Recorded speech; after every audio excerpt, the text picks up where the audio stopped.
은혜가 충만하신 주 예수님의 이름으로 기도합니다. 천지 만물을 창조하시고 우리 인간을 마지막에 지으셨을 때 그 모든 것을 기뻐하시고 즐거워하셨던 우리 하나님을 생각할 때 참으로 주님 앞에 부족함과 참으로 죄송함을 금할 길이 없습니다. 믿음으로 살아야 함에도 불구하고 낙심할 때가 많고 그리고 참 쓰러져 고통스러워하는 그런 때도 있고 또 하나님을 원망할 때도 있고 여러 가지로 주님 앞에 나약한 모습을 가지고 살 때가 너무도 많음을 고백합니다. 하나님 그런 저희들을 사랑하셔서 항상 좋은 것으로 채워주시고 모든 죄와 허물을 항상 주님 앞에 가져올 때마다 주님께서 십자가의 은혜로 그 모든 것을 깨끗이 씻어주시고 온전한 마음과 새로운 심령을 허락하시니 진심으로 감사를 드립니다. 하나님 살아가는 날들 동안 우리 하나님의 말씀을 내 중심에 세우고 하나님의 말씀에 항상 순종하며 살아가는 아름다운 삶을 살 수 있도록 항상 저희와 함께해 주시옵소서. 오늘날 일어나는 세계 여러 나라에서 일어나는 많은 일들을 볼 때마다 마지막 때가 가까웠음을 알고 우리 주님이 경계하심을 주는 모든 사건을 통해 우리 주님께 더욱더 한 발 한 발 나아갈 수 있는 큰 믿음을 저에게 허락해 주시길 또한 원합니다.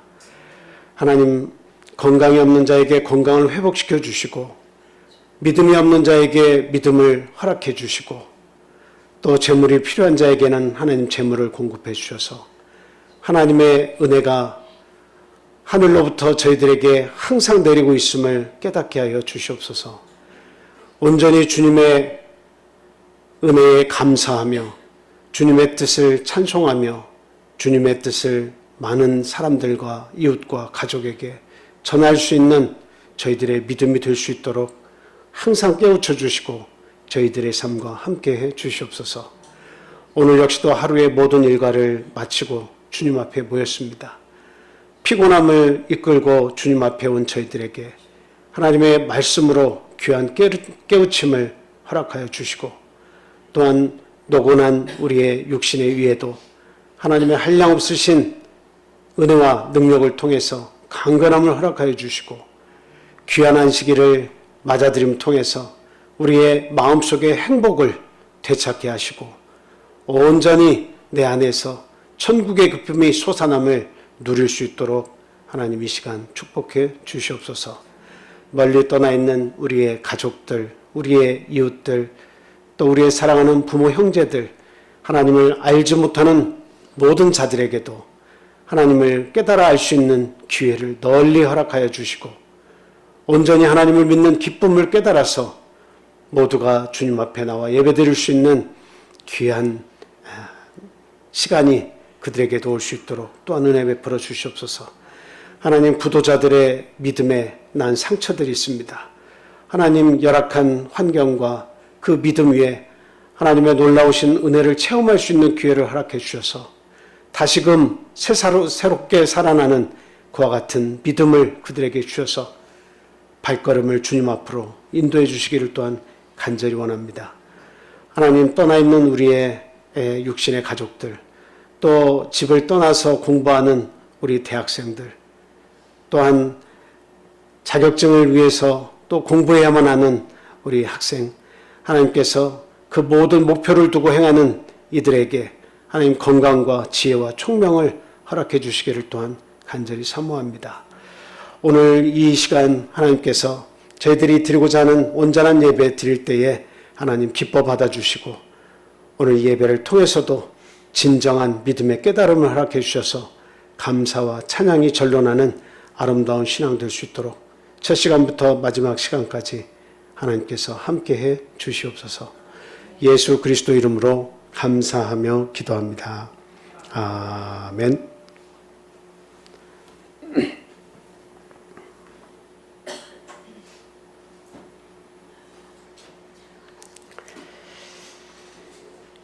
예수 그리스도 이름으로 말씀 전하겠습니다.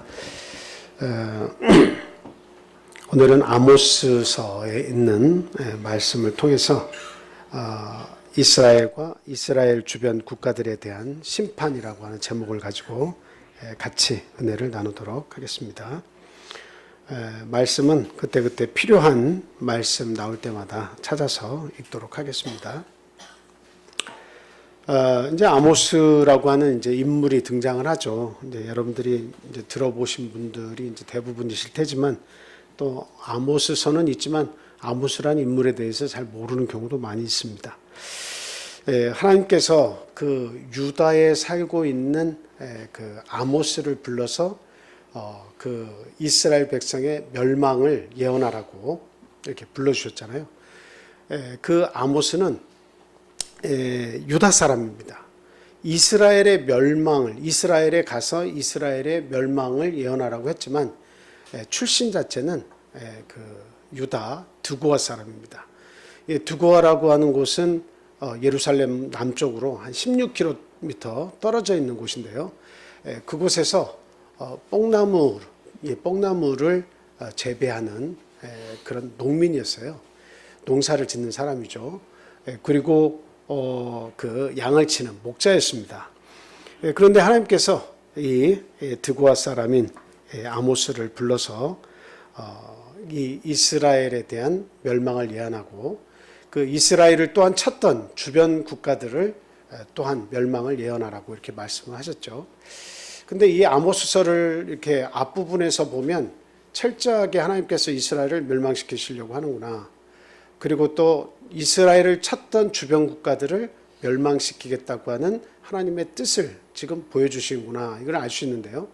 그런데 이제 아모스의 마지막에 가면 참된 예배를 하나님께서 이스라엘을 통해서 회복시키시고 그 예배를 받아주실 때가 되면 다윗 왕국 시대의 그런 영광을 이 나라에 찾아주겠다라고 이렇게 얘기하시거든요.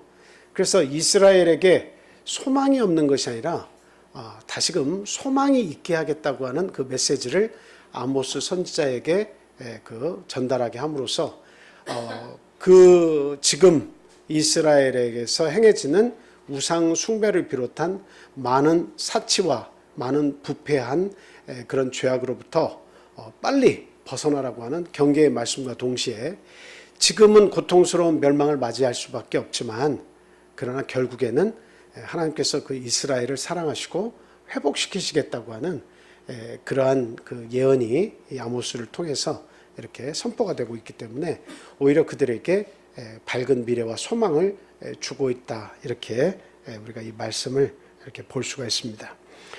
당시 북이스라엘은 여로보암 2세가 다스리던 때였거든요. 근데 이때 이스라엘에 자주 고통을 주던 나라가 북쪽에 패권을 장악한 아수르였습니다. 근데 이제 이 아수르가 그 이스라엘과 주변 국가들에게 병력을 이렇게 적정하게 배분해서 그 주변에 가까이 다가갈 수 있도록 이렇게 그 편제를 해놨겠죠. 근데 그 아수르의 북쪽에서 남쪽으로 남하하려고 하는 세력이 있었어요. 그게 아라랏 세력인데 이 아라랏과의 전쟁이 이제 시작이 되어가지고 그 남쪽에 있는 이스라엘 부근에 있는 그런 그 전투력과 그리고 또 그 주변에 있는 많은 작은 나라들 주변에 있는 전투력을 다 북쪽으로 올려가지고 그 아라랏과 대치를 해야 되는 상황이 벌어졌습니다. 그러니까 이 여로보암 2세는 때는 이때다 이렇게 생각을 하고 아수르가 우리에게 뭔가 마술을 뻗치지 못하는 그때에 우리가 솔로몬의 옛 영광을 회복해야 되겠다 이렇게 생각을 하고 주변에 이렇게 그 당시에 여러 조그만 나라들에게 뺏겼던 그런 땅들을 다 이렇게 다시금 회복을 시킵니다. 그래서 솔로몬 왕 때의 영광을 다시 이렇게 탈환하는 그런 놀라운 성과를 가지게 됩니다. 이게 좋은 점은 분명히 있어요. 뭐냐면 솔로몬 시대의 영광을 회복했다고 하는 것은 그 나라가 번영하고 그리고 먹고 살기에 참 그 놀라운 그런 풍요를 누리게 됐다라고 하는 거 아니겠습니까? 근데 이제 우리가 알아야 될 것은 항상 육적의 풍요, 육적 풍요는 반드시 뭐를 대동할까요? 외적 풍요는 내적 타락을 가져오기가 참 쉽습니다. 물론 다 그런 건 아니지만 대부분이 그래요. 외적인 풍요가 우리에게 주는 어떤 참 너그러움과 풍부함과 참 기쁨과 뭐 여러 가지 좋은 것을 주는 것은 사실이지만, 그러나 그건 못지않게 내적으로 그 풍요가 주는 그 파괴력이 있어요. 그게 뭐냐면 우리 안에서 사치가 늘어나고, 그 다음에 여러 가지 생각지 못한 죄악들이 많이 내 속에서 생겨난다는 거죠. 그래서 이스라엘 백성들이 참 내적으로 타락하는 것은 다른 걸 얘기하는 게 아니에요. 하나님께서는 항상 선지자를 통해서 지적하시는 것은 우상 숭배의 만연입니다. 그러니까 먹고 살기가 좋아지는 나라가 되니까 하나님을 섬겨서 축복받았다고 여기고, 그 하나님을 제대로 알고 제대로 섬기는 제사장 나라가 돼야 마땅함에도 불구하고, 오히려 하나님께 영광을 돌려야 할 그 힘과 에너지를 오히려 이방 신상을 섬기는 데에다가 쏟아버리는 거죠. 그러니까 하나님께서 이 북이스라엘을 보실 때에 참 사랑하는 그러한 나라고, 또 남유다 국가의 형제 나라이기도 하지만, 그러나 우상을 섬길 때에는 하나님은 절대적으로 어때요? 그들을 용서하시지 않습니다. 참 우리 하나님은 다 사랑이 넘치고 다 좋으신데 불구하고 한 가지, 우상을 섬기는 데에는 결단코 용서를 하시지 않는다라고 하는 것을 우리가 알 수가 있습니다. 오늘날 뭐 우상 숭배는 탐심이 곧 우상 숭배라고 얘기하고 있잖아요. 결국 우상 숭배는 왜 생기냐? 탐심에서 생기는 거예요. 탐하는 마음에서 정말 더 좋은 것을 얻기 위해서 우상을 섬기는 거잖아요. 근데 오늘날 우리 믿는 자의 마음속에도 탐심은 여전히 우리의 마음속에 들락날락하면서 이렇게 만들어지고 있다라고 하는 것을 우리가 알아야 돼요. 그래서 오늘날 보면 뭐 누가 특별히 더 잘 산다, 누가 못 산다 이런 것보다는 그냥 먹고 사는 데는 다 넘쳐난다, 이렇게 보시면 될 것 같아요. 물론 그 중에는 아직도 열악한 환경 속에서 이렇게 노출되고 그렇게 살 수밖에 없는 그런 분들도 물론 있지만, 그러나 오늘날 우리 대한민국에 사는 대부분의 사람들은 먹고 사는 데는 부족함이 대부분 없다라는 것을 우리가 알 수가 있어요. 그러니까 그만큼 잘 살고 복지국가로 계속 가면 갈수록 외적으로는 어때요? 우리나라도, 그리고 다른 선진국들도 다 마찬가지예요. 복지 혜택이 많아지는 국가일수록에 그 속에서 만들어지는 죄악이라고 하는 것은 이루 말할 수 없이 어때요? 더 확대되고 커지고 있다라고 하는 것을 우리가 분명히 알아야 됩니다. 뭔가 먹고 살기 좋으면 그 다음 생각하는 것은 내 어떤 그 육체적인 즐거움과 쾌락이거든요. 그래서 복지국가로 가면 갈수록 그 복지국가의 속을 잘 들여다보면 죄악이 관영하고 있다는 것을 우리가 알 수 있습니다. 그래서 지금 이스라엘도, 북이스라엘도 어때요? 여로보암 2세가 치세를 잘 해가지고 국제적인 정세를 잘 파악해서 참 솔로몬 시대 이후로 점점 잃어갔던 그 영토를 다시 회복하고, 그래 국민 주권이 강해지고, 그리고 그냥 그 왕권이 강화되면서 먹고 살기에는 아주 완벽한 국가가 된 것처럼 보였지만, 하나님이 보시기에는 완전히 타락해서 부패의 수준이 말로 이루다 할 수가 없는 수준이 되었다라고 하는 겁니다. 그래서 남쪽 유다에서 뽕나무를 재배하는 그 농민, 목자를 이렇게 불러들여서, 투고의 목자인 이 아모스를 불러들여가지고 내 대신 이스라엘에 가서 이스라엘의 멸망을 그들 앞에서 선포하라라고 그렇게 사명을 주신 것입니다. 오늘 이 이스라엘의 멸망과 또 이스라엘을 둘러싼 주변 국가들의 멸망에 대한 예언을 통해서 하나님이 우리들에게 주시는 메시지는 도대체 무엇일까? 한 두 가지 정도 같이 생각을 해보겠습니다. 자, 먼저 첫 번째로 아모스에게 주신 소명이 주는 교훈입니다. 유다 왕 우시아 시대에 이스라엘은 여로보암 2세 때거든요. 그래서 아모스는 하나님께 사명을 이렇게 받아서 이스라엘에 가서 하나님의 뜻을 전달하도록 부름을 입었습니다. 방탕하고 부패하고 사치스런 북이스라엘을 끄집고 경계하도록 하기 위해서 이스라엘의 멸망을, 곧 멸망이 오겠다고 하는 그 멸망을 예언하라고 하나님께서 명령을 하셨죠. 근데 이제 그 드고아의 목자고 농민이라고 이렇게 생각하면 이렇게 아주 평범한 사람 있죠. 아주 평범한 사람. 그 양치고 농사를 짓는다는 것은 당시에 그냥 아주 평범한 사람이죠. 근데 그 평범한 사람임에도 불구하고 하나님께서 예루살렘 남쪽 드고아에서 일하는 그 평범한 농사꾼을 하나 불러가지고 북쪽으로 가가지고 이스라엘의 멸망을 예언하라고 하는 그런 사명을 주셨을 때에 참 이런 중대한 일을 맡기신 것을 볼 때에 과연 여기엔 어떤 교훈이 있겠는가, 우리가 한번 이걸 좀 생각을 해봤으면 좋겠습니다. 여기 이 말씀을 통해서 우리가 알 수 있는 것은 하나님은 연약한 자를 주로 들어서 쓰신다고 하는 사실입니다. 연약한 자를 주로 들어서 쓰십니다. 하나님이 인선 기준, 하나님께서 이 사람을 들어서 쓰시는 인선 기준은 주로 연약한 자를 쓰신다라고 하는 겁니다. 왜 그럴까요? 강한 자에게는 뭐가 없어요? 약이 없어요. 내 스스로 강하다고 생각하고 내 스스로의 그 아집과 교만이 가득한 사람은 하나님께서 쓰시기가 상당히 불편하고 어렵습니다. 왜 그러냐면 굽히질 않으니까. 하나님 앞에 순종이 안 되니까. 그러니까 아예 연약한 자들은 하나님의 말씀이라면 무조건 무릎을 꿇고 무조건 순종하고 하나님의 말씀에 따르거든요.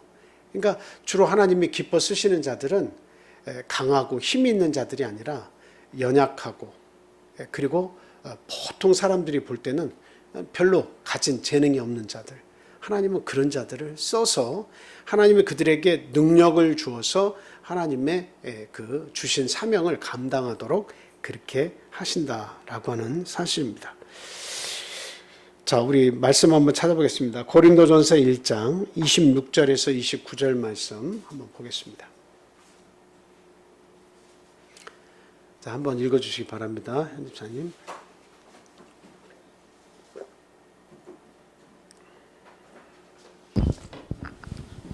형제들아, 너희를 부르심을 보라. 육체를 따라 지혜로운 자가 많지 아니하며 능한 자가 많지 아니하며 문벌 좋은 자가 많지 아니하노다. 그러나 하나님께서 세상에 미련한 것들을 택하사 지혜 있는 자들을 부끄럽게 하려 하시고 세상에 약한 것들을 택하사 강한 것들을 부끄럽게 하려 하시며 하나님께서 세상에 천한 것들과 멸시받는 것들과 없는 것들을 택하사 있는 것들을 폐하려 하시나니 이는 아무 육체도 하나님 앞에서 자랑하지 못하게 하려 하심이라. 이 세상에 사는 많은 사람들이 참 자기가 이루어오는 업적과 성과에 대해서 자기 스스로가 자랑으로 여기고 그런 그 금자탑을 쌓은 것에 대해서 많은 사람에게 박수를 받으려고 살아가는 거죠. 만약에 내가 이룬 성과에 대해서 많은 사람들이 인정을 해주지 않는다면 참 사람이 사는 것이 굉장히 퍽퍽할 거예요. 뭔가를 이룩해도 어느 누구도 인정을 안 해준다면.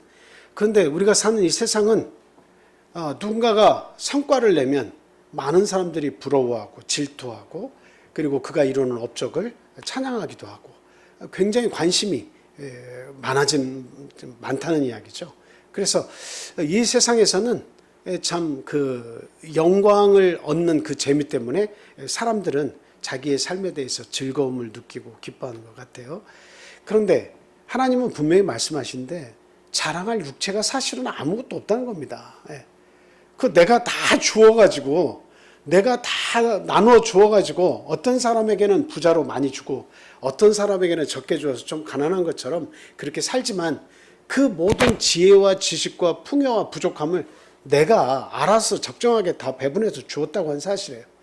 근데 그것을 내가 가졌으니 내 것이라고 하고 남들보다 그것을 잘 관리했으니 내 영광이라고 그렇게 사람들을 생각하면서 산다는 거죠. 그래서 하나님께서 그 연약한 자들, 세상에서 멸시받는 천한 것들을 선택을 하셔가지고 하나님은 있는 자들을 부끄럽게 하시고 있는 자들을 폐하시려고 하나님은 계획을 하신다라고 하는 겁니다. 그래서 오늘 여기 아모스를 통해서도 볼 때에 그 뭐 농사꾼 하나 들어서 쓰는 것이 뭐 대수냐 이렇게 생각하실지 모르지만 그러나 한 나라의 멸망을 예언하는 일은 이건 엄청나게 중요한 일이죠.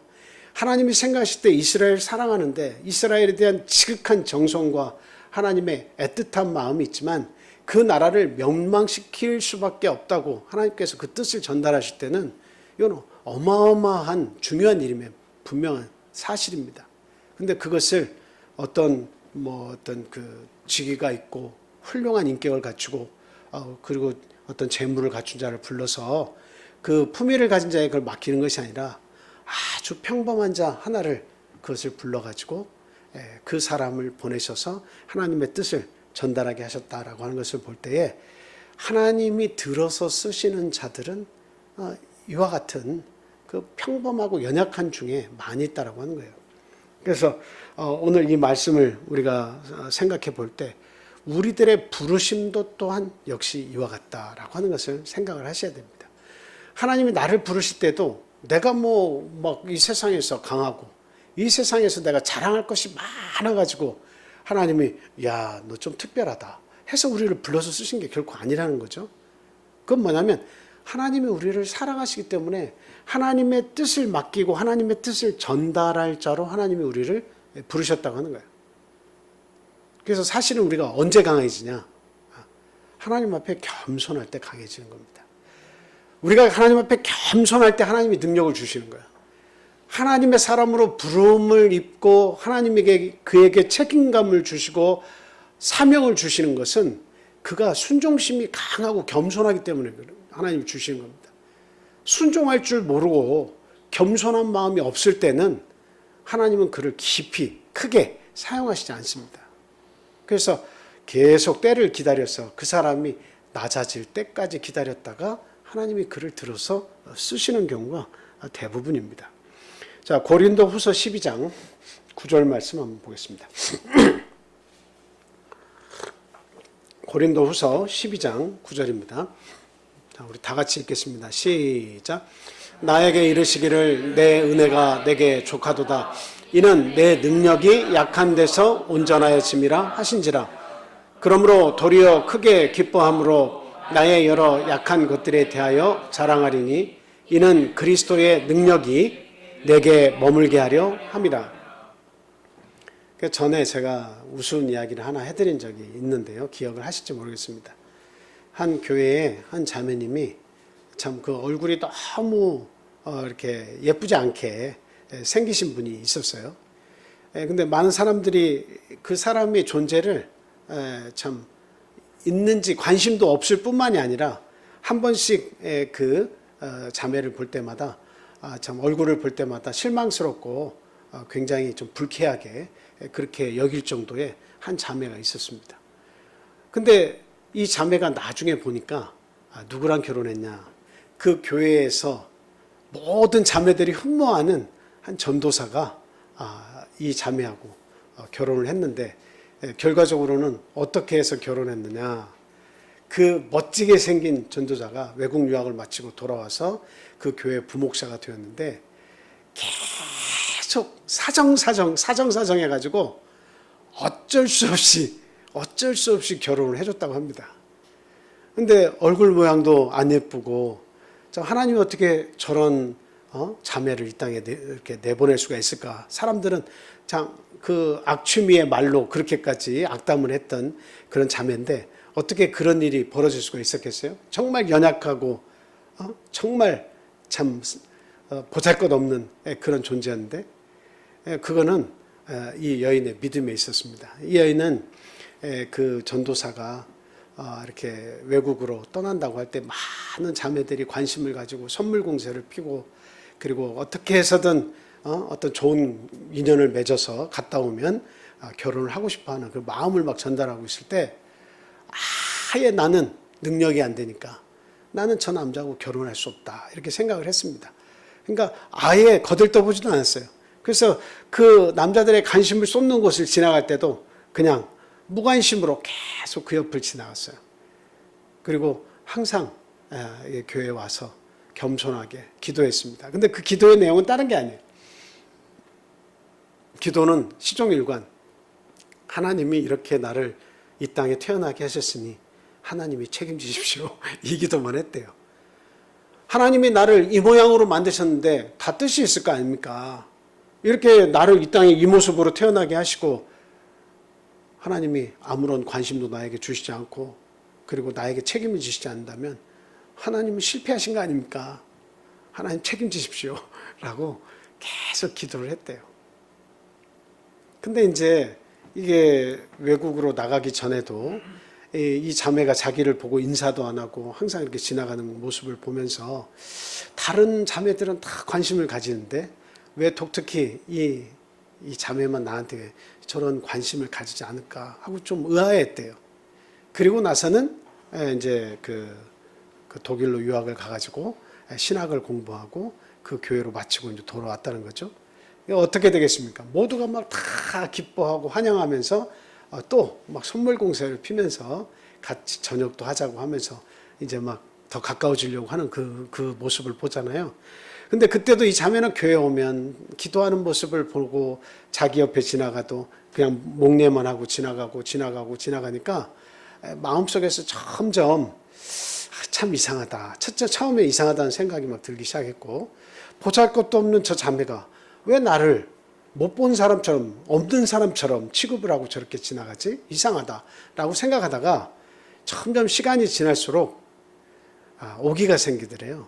그래서 저 여인에게 반드시 참 그 저녁 초대를 받고 내가 밥도 먹고 하리라 이렇게 생각을 하고 자기가 계속 관심을 가지면서 자매님 요즘에 어떻게 지냈어요? 하고 말도 하고 막 하는데 아예 묵묵부답을 하고 그냥 대답도 안 하고 아닙니다. 괜찮습니다. 하고 지나가고 계속 지나가는 거예요. 이 여인은 이 자매는 계속 그 남자가 내 남편이 될 거라는 생각은 전혀 없는 거죠. 그러니까 나중에는 오기가 이제 더 나가지고 내가 저 자매에게 내가 나중에는 이제 그 결혼을 하자고 내가 그런 마음이 생기더래요. 결혼을 하고 싶다. 그래서 그때부터는 하나님께 간절히 구했답니다.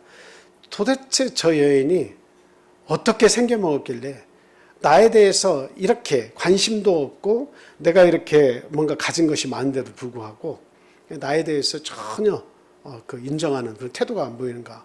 그러다가 점점 자기 자신을 내려놓으면서 하나님 정말 저 여인하고 내가 참 인연을 내가 맺기를 원합니다. 저 여인을 소개시켜 주십시오. 저에게 다리를 놔주십시오. 라고 기도를 계속 하다가 나중에는 이제 막 죽기 살기로 그 여인이 자기를 상대를 안 해주니까 죽기 살기로 기도를 하면서 반드시 저 자매가 내 아내가 되어야 되겠습니다. 하나님 도와주십시오. 하면서 완전히 막 이제 아주 하나님께 절대적으로 매달렸다고 그래요. 그래서 이제 그 자매님만 보면 이런 말 저 말 어떤 인연을 만들기 위해서 애를 썼는데 그 여인이 계속 나는 아니라고, 나는 당신의 그 아내 될 사람이 아니라고 하면서 계속 이렇게 허락을 안 하다가 나중에는 어쩔 수 없이 너무도 강력하게 자기를 아내로 맞이하고 싶다는 이야기를 해서 어쩔 수 없이 결혼했다고 그래요. 그러니까 연약할 때 어때요? 우리가 이게 보면 연약함 그 자체가 별로 쓸모없는 것 같은데 사실은 연약할 때 하나님께서 함께 하시면 어떻게 역사하시는지 모르잖아요. 하나님께서 역사하시면 가장 강력한 사람이 되는 거예요. 근데 있는 자들이 더 있는 것처럼 행세할 때에 그 빈곤함이라고 하는 것은 이루 말할 수 없이 참 가냘픈 거예요. 그래서 인생은 자랑할 것이 사실 없다라고 하는 말씀이 이게 맞는 거예요. 자랑할 것이 없어요. 다 하나님께로부터 왔고 하나님이 많이 주셨으니까 많이 받은 자들은 더 감사해야 되고 하나님이 주신 것을 청지기 정신으로 어떻게 내가 하나님을 위해 쓰다 갈 것인가를 고민해야 되는 겁니다. 그래서 없는 자들은 없는 나름대로 어때요? 하나님께서 주신 사랑과 은혜를 잘 이렇게 생각해서 나를 어떻게 쓰실 것인가, 하나님의 자녀로 부르셨다면 나를 어떻게 쓰실 것인가를 항상 고민하면 하나님이 그들에게도 말할 수 없는 지혜와 능력을 주시면 아주 강함이 그 속에서 나타나게 되었습니다. 그래서 우리가 알아야 되는 것은 강함은 하나님으로부터 오는 게 진짜다. 능력은 하나님의 힘입어서 나타나는 게 이게 진짜다라고 하는 거예요. 나에게서 나와서 내가 자랑할 만한 능력은 별 볼 일 없는 것이지만 하나님께로부터 받은 은혜로 강해진 것은 이것은 참 가장 고상하고 아름다운 것이다 라고 하는 겁니다. 그래서 이 아모스가 하나님 앞에 쓰임받은 사실을 통해서 하나님, 우리가 지금 주님 앞에 부름을 입었지만 하나님 우리들을 통해서 하나님의 어떠한 뜻이라도 이룰 수 있도록 하나님 그 도구가 되게 해주십시오라고 우리가 기도해야 됩니다. 우리가 살면 얼마나 살고 또 우리의 남은 인생이 앞으로 얼마나 화려하면 화려할지는 모르겠습니다만, 그러나 하나님께 바쳐진 인생이고 하나님께 부름받은 우리의 인생이 하나님의 어떠한 뜻이라도 이룰 수 있는 도구가 돼서 그 일을 우리가 할 수 있다면 이보다 더 크고 아름답고 대단한 일은 없다라고 하는 것을 우리는 분명히 알아야 되겠습니다. 그래서 부르심에 겸손하게 순종하는 저와 여러분이 되겠습니다. 자, 이제 그 크게 두 번째는 이스라엘 주변 국가들의 멸망이 주는 교훈인데요. 이거는 뭐 3절부터 15절까지의 그 본문 말씀이 쭉 나와 있습니다. 한번 그 몇 부분만 한번 좀 보겠습니다. 3절부터 한번 읽어주세요. 제가 그만 읽어주시라고 할 때까지 읽어주세요. 3절부터. 여호와께서 이와 같이 말씀하시되 다메섹의 서너 가지 죄로 말미암아 내가 그 벌을 돌이키지 아니하리니 이는 그들이 철 타작기로 타작하듯 길르앗을 압박하였습니다. 내가 하사엘의 집에 불을 보내리니 베네닷의 궁궐들을 사르리라. 내가 다메섹의 빗장을 꺾으며 아옌 골짜기에서 그 주민들을 끊으며 벳 에덴에서 규 잡은 자를 끊으리니 아람 백성이 사로잡혀 기르에 이르리라. 여호와께서 말씀하셨느니라. 여호와께서 이와 같이 말씀하시되 가사의 서너 가지 죄로 말미암아 내가 그 벌을 돌이키지 아니하리니 이는 그들이 모든 사로잡은 자를 끌어 에돔에 넘겼음이라. 내가 가사 성에 불을 보내리니 그 궁궐들을 사르리라. 내가 또 아스돗에서 그 주민들과 아스글론에서 규를 잡은 자를 끊고 또 손을 돌이켜 에그론을 치리니 블레셋에 남아있는 자가 멸망하리라. 주 여호와께서 말씀하셨느니라. 여호와께서 이와 같이 말씀하시되 두로의 서너 가지 죄로 말미암아 내가 그 벌을 돌이키지 아니하리니 이는 그들이 그의 형제의 계약을 기억하지 아니하고 모든 사로잡은 자를 에돔에 넘겼습니다. 내가 두로 성에 불을 보내리니 그 궁궐들을 사르리라.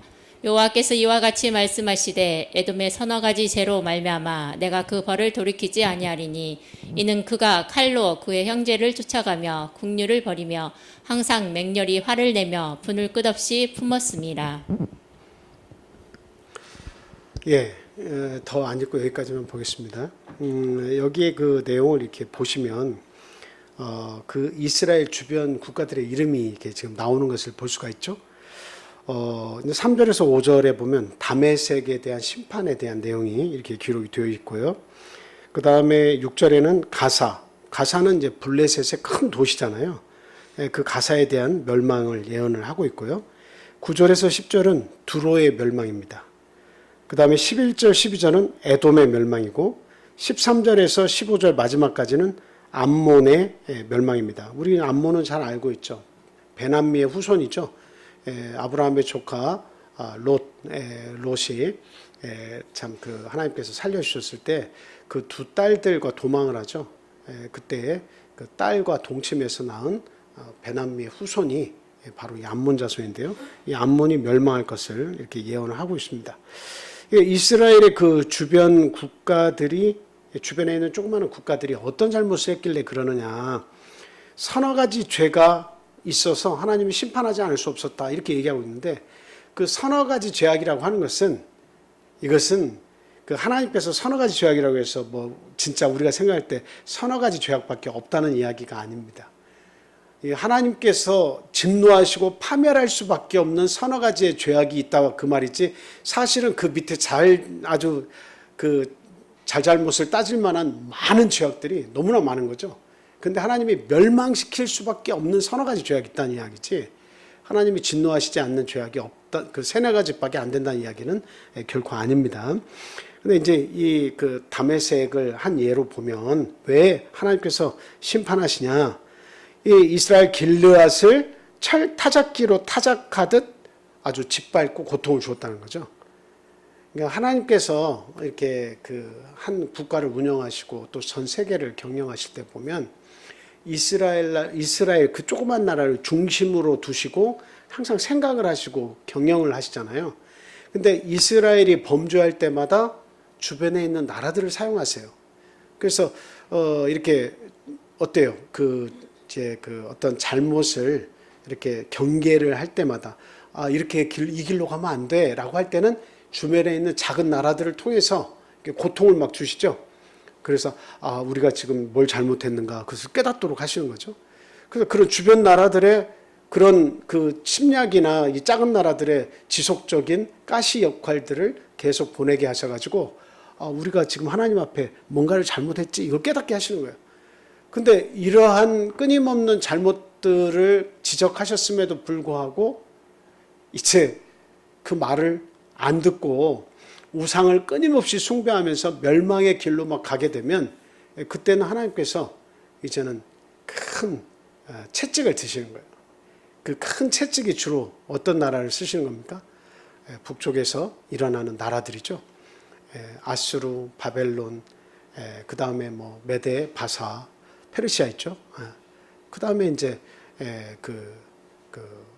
그리스나 로마나 이런 큰 나라들을 역사적으로 사용하셔서 그들의 지배하에 두시면서 그들의 고통을 이렇게 지켜보시면서 나를 찾는 하나님을 찾는 그 믿음이 살아나냐 살아나지 않냐를 하나님께서 보시는 거예요. 그래서 하나님께로 돌아와서 하나님을 부르짖는 그 소리가 나면 하나님이 이제 개입을 하셔서 구원을 하시는 거죠. 그리고 구원하시되 그동안에 철저하게 이스라엘을 짓밟았던 그런 그 매로 사용하셨던 나라들은 또다시 어때요? 매를 분질러 버리시는 거예요.